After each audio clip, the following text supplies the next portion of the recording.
So big pass லைவ்ல ரவீந்தர் வந்து அந்த ஜெஃப்ரியோட மேட்டரை பற்றி அங்கே டிஸ்கஸ் பண்ணிட்டு இருக்கார். அதை பற்றி நம்ம டீட்டெயிலாக பார்க்க போகிறோம். ஸோ இன்னைக்கு நம்ம ஃபைனலிஸ்டோட ஆர்டரை கண்டுபிடிச்சிடலாம். அந்த ஏவியில் ஒரு மிகப்பெரிய ரகசியம் உடையும். அந்த ஏவி ரகசியத்தையும் பற்றி பேசலாம்.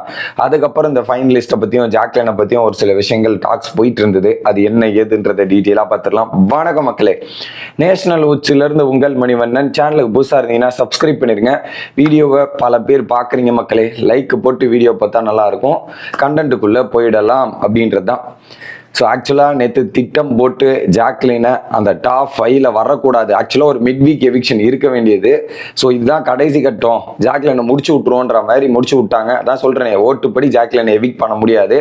அதுக்கேற்ற மாதிரி பக்காவாக ஸ்கெட்சு போட்டு திட்டம் போட்டு காலி பண்ணி அமுச்சு விட்ருக்காங்க ஜாக்லின் அப்படின்றது ஒரு பாயிண்ட் நம்ம பார்க்க முடியுது. ஓகே, இது ஒன்று. அடுத்து ஸோ இன்னைக்கு எபிசோடில் ஏவி போடுவாங்கல்ல, ஏவி போட்டுறதுல ஒரு பர்டிகுலர் பேட்டர்ன் இருக்குது. அந்த பேட்டர்னை நீங்கள் கெஸ் பண்ணுங்க. உங்களுக்கு ஒரு ஒரு கேள்வியாக வைக்கிறேன். ஓகே, கடந்த 3 சீசனாக ஒரு பேட்டர்ன் ஃபாலோ ஆகிருக்குது மக்களே. 5, 6, 7 இந்த 3 சீசனுமே ஏவியில் ஒரு பேட்டர்ன் இருக்குது. அந்த பேட்டர்ன் படி தான் வின்னரும் ரன்னரும் ஆகியிருக்காங்க. இன்னைக்கு அதே பேட்டர்ன் ரிப்பீட் ஆகுதா? அப்படி மட்டும் அந்த பேட்டர்ன் ரிப்பீட் ஆச்சுன்னா ஸோ இந்த சீசனோட டைட்டில் வின்னர் நம்ம 2 நாள் வெயிட் பண்ண வேண்டியதில்லை. சாட்டர்டே சண்டே வெயிட் பண்ண வேண்டியதில்லை. ஃப்ரைடே இன்னைக்கே தெரிஞ்சுக்கிறதுக்கான வாய்ப்புகள் இருக்கு. அந்த என்ன பேட்டர்னா இருக்குன்ற மாதிரி கொஞ்சம் கெஸ் பண்ணிருந்தீங்க, கமெண்ட்ல போடுங்க. எனக்கு தெரியும் அந்த பேட்டர்னோட ஆன்சர் என்னன்னு. உங்களுக்கு என்ன ஆன்சர் இருக்கு? நம்ம எபிசோட்ல வர ஆன்சரை சொல்லலை, அந்த பேட்டர்ன் இதுதான் ஆன்சர்ன்ற ஒரு பேட்டர்ன் இருக்குல்ல, அந்த பேட்டர்னுக்கான பதில் என்கிட்ட இருக்கு. அந்த மாதிரி நீங்க கொஞ்சம் கன்ஃபார்ம் பண்ணி சொன்னீங்கன்னா கொஞ்சம் யூஸ்ஃபுல்லா இருக்கும். இது ஒரு பக்கம். ஓகே, அடுத்து ஒரு பக்கம் ரவீந்தர் வெளியே உட்காந்து டிஸ்கஸ் பண்ணிருக்காரு. வர்ஷினி, அதுக்கப்புறம் அன்ஷிதா, ஜெஃப்ரி கிட்ட எல்லாம் வந்து நேற்று நீங்கள் சிரிச்சது வந்து ரொம்ப தப்பாக இருந்ததாம்ப்பா, பல பேர் ஃபீல் பண்ணுறதாங்க. ஜெஃப்ரி அவர்களே, நீங்கள் எல்லாரும் ஜாக்லினோட எலிமினேஷனுக்கு இந்த மாதிரி சிரிச்சு கொண்டாடினது ரொம்ப ரொம்ப தப்பாக இருந்ததுன்ற மாதிரி ஃபைனலிஸ்ட் மெம்பர்ஸ் எல்லாருமே ஃபீல் பண்ணுறதாங்க அப்படின்ற மாதிரி சொன்னோன்னே, ஏன் அவங்க அப்படி ஃபீல் பண்ணாங்க? நீங்கள் புதுசாக வந்திருக்கீங்க, அவங்க அந்த ஃபைனலிஸ்ட் கூட ட்ராவல் ஆகி ரொம்ப தூரம் ட்ராவல் ஆகி வந்திருக்காங்க. ஸோ அவங்க கூட இருந்து ஒருத்தர் வெளியேறும்போது அவங்களுக்கு ஒரு மிகப்பெரிய அதிர்ச்சியான அழுத்தம் இருக்கும் இல்லையா? நீங்கள் அந்த டைமில் போயிட்டு செலிப்ரேட் பண்ணுறது இதெல்லாம் பார்க்கறதுக்கு நல்லா இருக்காது அப்படின்ற மாதிரி உங்களுக்கு எப்படி சார் ஃபீல் ஆச்சுன்னு ஜெஃப்ரி கேட்குறாரு. எனக்கு வந்து என்னென்னா, அவங்க ஒரு அப்செட் மோடில் இருக்காங்க. அதிலிருந்து நீங்கள் அந்த மோடை ஷிஃப்ட் பண்ணி ஒரு ஃபன் மூமெண்ட்டுக்கு எடுத்துகிட்டு போகிறீங்கன்றதான் நான் பார்க்குறேன். பட் எல்லாமே ஒரே பார்வையில் பார்க்கணும் இல்லையா? டிஃப்ரெண்ட் பர்ஸ்பெக்டிவ் இருக்குன்ற மாதிரி பேசி ரவீந்தர் முடிச்சிட்டார்.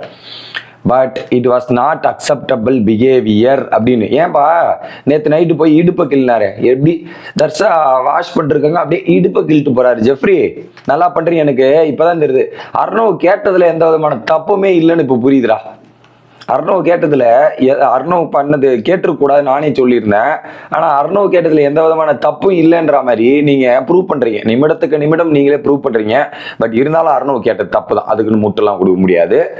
இதுல குறிப்பா ஒருத்தன் எமோஷனலா அழுகுறான். அது உண்மையா இருக்கட்டும் நடிப்பா இருக்கட்டும்ங்க, அந்த எமோஷன்ஸை வேல்யூ பண்ணாம நீங்க போயிட்டு சிரிக்கிறதும் அவங்கள பத்தி இப்படி பேசுறதுமே எனக்கு தப்பா இல்லை. அது மட்டும் இல்லாம நைட்டு ஒரு டான்ஸ் போட்டீங்க பாருங்க, குத்தாட்டம் மாதிரி ஒரு டான்ஸ். ஆமாங்க, ஜாக்லின் எவிக்ட் ஆனது இன்னும் பயங்கரமா செலிப்ரேட் பண்ணுவேன்ற மாதிரி குத்தாட்டம் போட்டு ஆடுறீங்களே.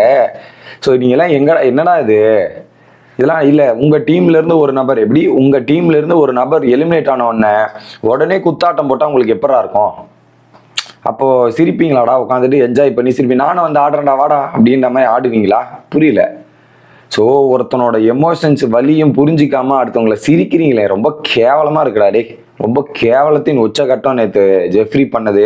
கூட சேர்த்துட்டு சத்யா, ராணவ் அந்த ஒரு கேங்கே பண்ணுச்சுல. Very very very very worst behaviour அப்படின்றத நான் சொல்லிக்கிறேன். ஸோ இதுக்கெல்லாம் வந்து வெளியே வந்து பார்த்து இதுப்பாங்க. அவங்களுக்கு என்ன கொஞ்சம் தெனாவட்டு திமிரு ஏறி போயிருக்குல, அதனால தான் அவங்களோட பிஹேவியர்ஸ்லாம் இப்படி இருக்குன்னு நான் பார்க்குறேன். கடைசி வரையும் திருந்த மாட்டீங்க. ஓகே, அடுத்து இன்னைக்கு காலைல உட்காந்து ரவீந்தர் பேசிட்டு இருக்கும்போது இந்த டாப் 5 வந்து ஒரு மிகப்பெரிய திருப்பு முனையா மாறி இருக்கு. ஜாக்லினோட எவிக்ஷன் யாருமே எதிர்பாராத ஒரு எவிக்ஷனா மாறி இருக்கு அப்படின்ற மாதிரி ஒரு பக்கம் பேசுறாங்க. யாராவது நினைச்சு பார்த்தாங்களா? இது சுனிதா சொல்றாங்க, ஜாக்லின் எவிக்டாவா பவித்ரா வீட்டுக்குள்ள இருப்பாங்கன்னு எதிர்பார்த்தாங்களா? அது இந்த சீசன்ல நடந்திருக்கு, இதுவாயிருக்கு. அதுக்கப்புறம் தான் உடனே பேசுறாரு, நம்ம இப்ப சௌந்தர்யாவுக்கு புது சொம்பாக மாறிய ரவீந்திரன் சார் இருக்கார் இல்லையா, ரீசெண்டா முத்துக்குமாரன் சப்போர்ட் பண்ண முடியாது, வேற யாருக்குப்பா சப்போர்ட் பண்ணலாம் அப்படின்ற மாதிரி சௌந்தர்யாவாக மாறிட்டு, அது அவருடைய பர்ஸ்பெக்டிவ் நான் இல்லைன்னு சொல்ல. ஏன்னா ஒரு கம்ப்ளீட்டா ஷிஃப்ட்டும் அவர் நடக்கும்போது எனக்கு அப்படிதான் தெரியுதுங்க. எனக்கு இது என்னோட பர்ஸ்பெக்டிவ்ல அவர் அப்படிதான் தெரியுது. மேபி எனக்கு உங்களுக்கும் அப்படி தோணுதான்றதை கமெண்ட் பண்ணிருங்க. ஓகே, அவர் வந்து பார்த்தீங்கன்னா சௌந்தர்யா வந்து அவள் வந்து இம்பர்ஃபெக்ஷனேட், இந்த டைலாக்கை 6-7 முறை நானும் கேட்குறேன் அப்படின்ற மாதிரி தான் இருக்குது. இம்பர்ஃபெக்ஷனேட் அதில் குறிப்பாக ஏன் மக்களுக்கு அவளை பிடிக்குதுன்னா அவள் ஏதோ மேஜிக் பண்ணுறா, அதில் மக்களும் ரசிக்கிறாங்க, வியந்து பார்க்குறாங்க அப்படின்றது ஐ அக்ரி. சௌந்தர்யா கிட்ட ஒரு மேஜிக் இருக்குது, அதனால தான் மக்கள் விரும்பி பார்க்குறாங்க, அதில் எந்த விதமான மாற்று கருத்தும் இல்லை. ஆனால் ஏன் இதை புரிஞ்சிக்க மாட்டேங்கிறான் முத்துக்குமரன்? நிறைய இடத்துல அவன் புரிஞ்சிருக்கணும், அவங்களுக்கு பல பேருக்கு புரியல. ஆனால் வெளியே போய் பார்த்தா இது நல்லாவே புரியும், யார் என்னன்றது புரிஞ்சிக்க முடியும் அப்படின்ற ஒரு டிஸ்கஷனும் போது அதுக்கப்புறம் சுனிதா சொல்றாங்க, இங்க ஒவ்வொருத்தருக்கும் ஒவ்வொரு ஃபேன் பேஸ் இருக்கு, அதனாலதான் இவங்க எல்லாம் இவ்வளவு தூரம் டிராவல் பண்ணி வந்திருக்காங்க. முத்துக்குமரன் தான் டைட்டில் வின் பண்ணா, அதுக்கு அவனுக்கு தான் அதிக பாசிபிலிட்டி இருக்கு அப்படின்ற டிஸ்கஷன்லாம் அங்க ஒரு போயிட்டு இருக்கு. ஸோ இதுதான் பிக் பாஸ் லைவ்ல நடந்த தருணங்கள். அடுத்தடுத்த வீடியோல வந்து சந்திக்கிறேன். Bye guys.